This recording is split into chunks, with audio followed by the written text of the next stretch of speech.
Boni. The opposition chief had rushed to the defense of Kilifi Governor Amason Kingi, who has been on the spotlight over the theft of 51 million shillings from the county's accounts, Odinga hailing Kingi as the whistleblower who should be emulated by the national government. Na tunasema hii mfano ambayo imeonyeshwa na serikali ya Kilifi yafaa yaigwe na serikali ya kitaifa.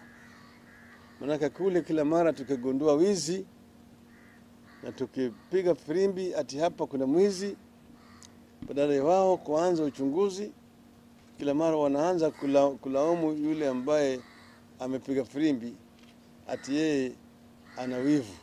But his defense of the embattled Kilifi governor has sparked fury from Jubilee lawmakers and ODM rebel members of parliament from the county.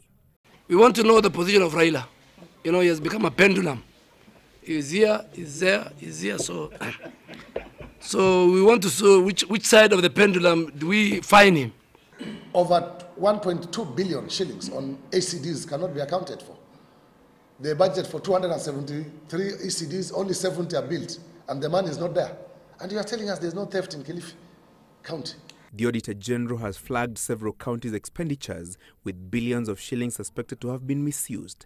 Jubilee members of parliament accusing Odinga of condemning alleged graft in the national government while turning a blind eye on CORD governors' theft. Not only CORD counties, unfortunately. The propaganda being spread right now, the directed as CORD. And this is the reason why Raila had to run to Kilifi today. Because Raila receives monthly stipend from all the ODM counties. They pay for his local and foreign trips. They pay for his choppers. They pay for his accommodation. They pay for his all rallies. Odinga, while defending the CORD counties against allegations of corruption, suggested the Auditor General's report was premature. So what we want is not you should not be told about audit queries which auditor has raised. We want to talk about a published auditor report which will then conclusively confirm that yes, money was lost, and so much amount had been lost, and this way or that other way.